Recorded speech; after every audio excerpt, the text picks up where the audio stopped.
What's up, YouTube? This is True Raw for TV. All right. So, in this video, I want to address something that I've been seeing people say, and it's come upon the heels of a former leader who was shown the door on election night 2020, although his followers don't want to accept reality, and that's a common theme with them. But right now, people that support that guy and some others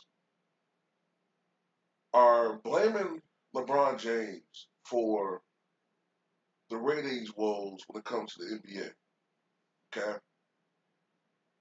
Not realizing that it's a very complex issue and there are multiple reasons why the NBA ratings are down. Now, look, I'm not going to sit here and pretend like I haven't mentioned that some of it is the one note agenda out there when it comes to how the NBA and how the sports media cover the league and how they only talk about maybe one or two stars. Um, that's true, all right? But at the same time, however, the NFL has the same problem, okay? The NFL and their ratings are down, okay?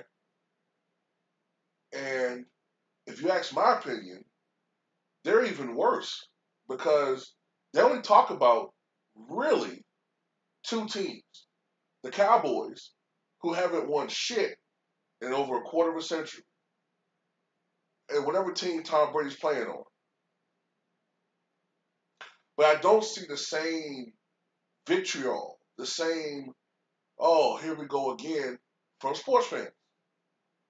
Incredulously, people that look like me. They got all this heat for LeBron James. But when it comes to Tom Brady, and me pointing out how it's the same problem, it's apathy. So a lot of people agree with me, but it's not the same preaching to the choir moment I have. You know what I'm saying? I'm talking about LeBron. But it's deeper than that. There's other issues involved. Interestingly, Major League Baseball ratings are up. And part of it is the way that it's covered. Number one, Major League Baseball, unlike the other two major sports, respects its history. And it's not a one note thing. They talk about every team, at least more so than the other two sports. And that's the thing. Fans want to feel like their team has a shot, that their ball club, whether it's the Marlins or whether it's the Angels or whether it's the Diamondbacks or the Mariners, they want to feel like their franchise, their team matters. So a lot of the problem is the way that the NBA is covered. Okay, um, they talk about one or two players. Another thing that's gone is rivalries. Okay, in the past, sports has thrived on rivalries. Back in the day, Major League Baseball, you had who was the best center fielder? Was it Duke Snyder, Willie Mays, or Mickey Mantle? You know what I'm saying? Um, even the McGuire and Sosa thing, even though it was a friendly rivalry, it was a rivalry individually. Um, you know, when it comes to teams, the Cardinals and the Cubs had a rivalry. The NBA, for a minute, it was the Lakers versus the Celtics, Bulls versus Knicks, Knicks versus Heat. Uh, in the 70s, Knicks versus Lakers, that Lakers team. Celtics versus the Warriors back in the Wilt Chamberlain, Bill Russell days. The NBA always had these rivalries. Celtics versus Sixers, Julius Erving versus Larry Bird. You don't have that anymore. Now you have guys who are friendly and, you know, they sing pleasantries to other players and it's kumbaya. And for a certain sports demographic, that's poison. You know what I'm saying? And then another thing that people need to talk about is, look, LeBron James didn't just come upon the scene in the last 5 years. Remember, the finals that he participated in 2016 was one of the highest rated NBA finals of all time. The only ones I think were higher were Lakers versus Celtics in the 80s and the Jordan years. It was comparable to that. So it's not, the problem isn't LeBron James, it's the way that it's covered. They were a rivalry, okay? Cavaliers and Warriors. Remember at that time, many Cavaliers fans felt like if LeBron wasn't so short-handed in 2015, they would have beaten the Warriors. And even though the Warriors won 73 games, they were the heavy favorites, I thought that Cleveland, if they played basketball the right way, more old school basketball, which they did the last few games, they had a shot at beating that team. And they did. But that was a very highly rated finals. Um, the problem to me is I mean, to me, the problem with the NBA, the biggest problem has been analytics. Okay? Analytics showing threes are worth more than two, and everybody now shoots threes. Now, 12 years ago, when each team was taking about 17 or 18 three-point attempts, I thought that was okay. Okay? But now it's a glut where teams are now taking about 35 threes a game. Everybody's doing the same thing. And on any given night, it's about who can make the most threes. Defense is pretty much a non-factor because if Trey Young or Luka Doncic or Steph Curry or James Harden or whoever, right, or Dave Lillard, if they're hitting their deep threes that night, more than likely the team's going to win. Defense be damned. It's sort of, it's not how it was before, where oftentimes games were decided as far as the battle within the trenches or down the paint. Who scored the most points in the paint? Who won the rebounding battle? Uh, who won the battle as far as trips to the foul line? Who was the more aggressive team? Now it's about who shoots the most threes. If you like this basketball, that's fine. But a lot of people, they don't like it. Okay? Now, as far as, LeBron James speaking out on certain issues, he's not the only player. And if that's an issue, then you need to look at Adam Silver and the board of governors and the owners, okay? Because they made it their onus to be more proactive when it came to social issues. Is that alienating right wing sports fans? Most likely. Um, but I didn't see people crying and complaining when NASCAR, which was at one point in time catering to racist Southerners, and they had the Confederate flags flying, and you saw a lot of good old boys. I remember where I live at, if they were in our RIR Raceway, um, having some event, you see these guys out there in their trailer parks, and I'm not exaggerating, out there cooking and you know, and getting drunk and doing all this bullshit. I remember there was an incident that happened in one IRR several years ago where someone died. I think they got shot or some shit. But when shit like that happens with them, it gets hushed up or whatever, right? But it's okay for them to cater to that shit, you know what I'm saying? But when an NBA player wants to use his social media platform to speak out about racism, right wing, the right wing just can't handle that. Like, it's ridiculous. I was saying this. This is my theory, okay? In the wake of the decision regarding the case, right, with, you know, the Minneapolis case, right? I'm not going to even say their names. If you notice, the right wing media, whenever something doesn't go their way, they have to have some type of blood. Someone has to pay. Now, with the O.J. Simpson situation, it got so bad they couldn't take that L that they had to set Simpson up. He was stupid, in contributing to that. They had to set him up just to get him in prison because they felt like he should be in prison for a murder that they felt he committed, which I to this day still don't think that he committed. But right now they can't do that to the deceased person who the cop offed. So they got to find some scapegoat. And who's better than LeBron James? They know that LeBron James is beloved by most black people, not all, because there's definitely a large segment who just hates him for. To me, it's deep. You know what I'm saying? Like it's beyond basketball. It has to do with other things as to why they don't like him. Some of it is jealousy. Some of it is, a lot of people don't like to see a happy and productive uh, person who's black. You know what I'm saying? Like the thing that gets me is, I'm kind of like wandering a little bit here, but the thing that gets me is this is a guy that has never been in trouble with the law. At most, people want him removed from the league because of his political opinions.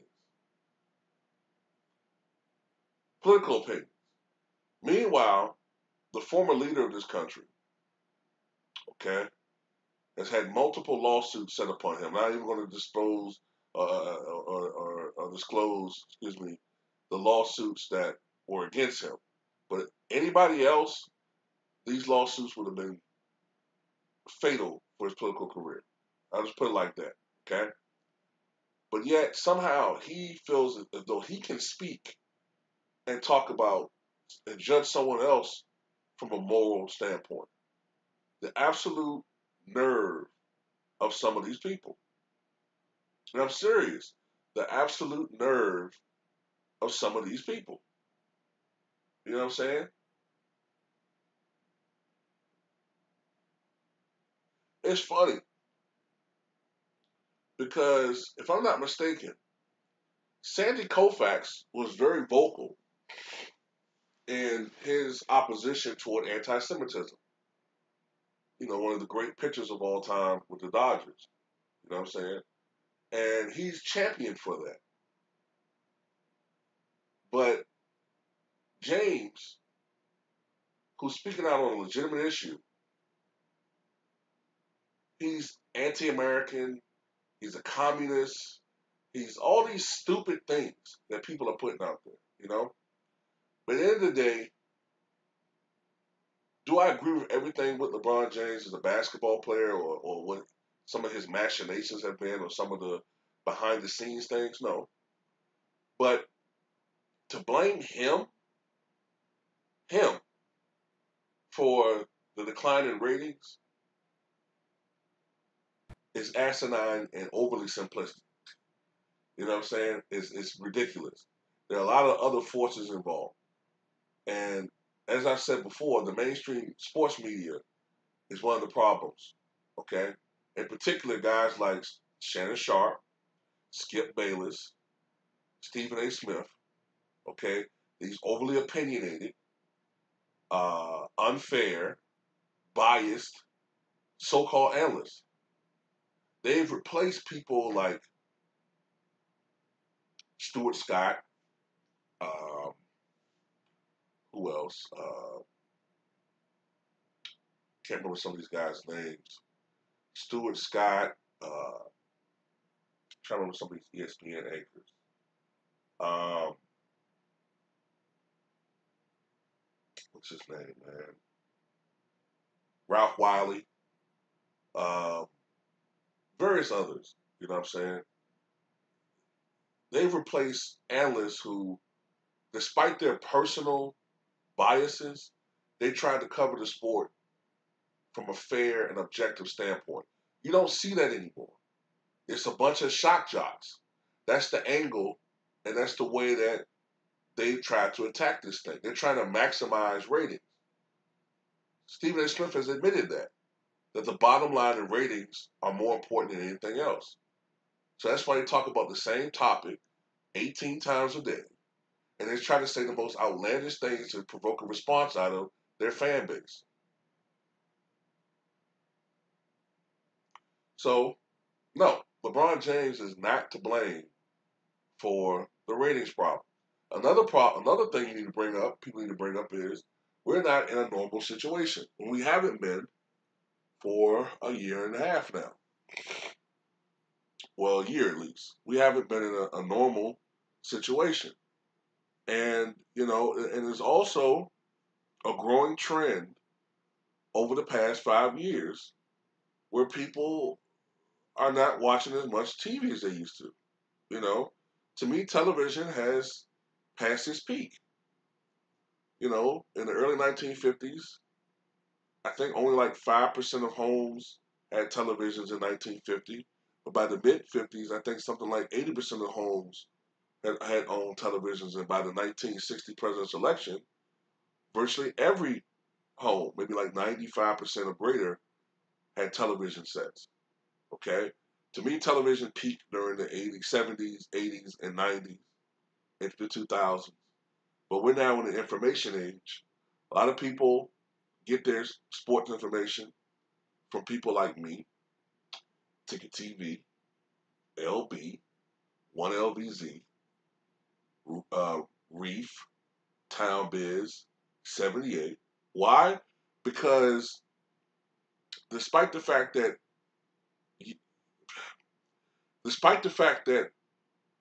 I gotta watch how I say things now. Even though there are certain numbers that are being manipulated, I firmly believe that our views are much higher than what we get credit for. Okay? That's why they manipulated the algorithm so that their stuff shows up before ours. Because we're a serious threat to them. We're a serious threat to them. To the point where they had to rig the system to try to minimize us. But you can't. Because at the end of the day, that train is coming. And that is that the amateur vloggers, whether it's talking about sports or politics, we're not beholden to corporate interests. We don't have bosses that tell us, even though YouTube is increasingly in this role, but we don't have bosses that tell us, well, you can't talk about this. Why don't you talk about this more? No, don't give this guy credit. We need to talk about this. We need to push this. We need to push. No, the hell with that. You get our unfiltered opinion, okay, whether you agree with it or not. So at the end of the day, no, it's not his fault that the ratings are down. That's stupid. There's a lot of other factors involved. You know what I'm saying? So that's pretty much all I got to say. Look, if you want to talk about him speaking out on social issues and how that's a detriment, Kareem Abdul-Jabbar also did the same thing. Spoke out on social issues. And during the 1970s, you could argue that the NBA was seen as was becoming too black, okay? And they had some of the same problems. But Kareem was not maligned for, well, he is not, well, he isn't now, but Kareem was maligned for being too political, unlike, some other guys, even though Bill Russell was political as well. But they saw Bill Russell as being legitimate and Kareem as a whiner. Think I'm lying? Look up an old article from Skip Bayless, who pretty much accused Kareem of being a whiny liberal, right? So that's all I got to say, man. Tell me what you guys think.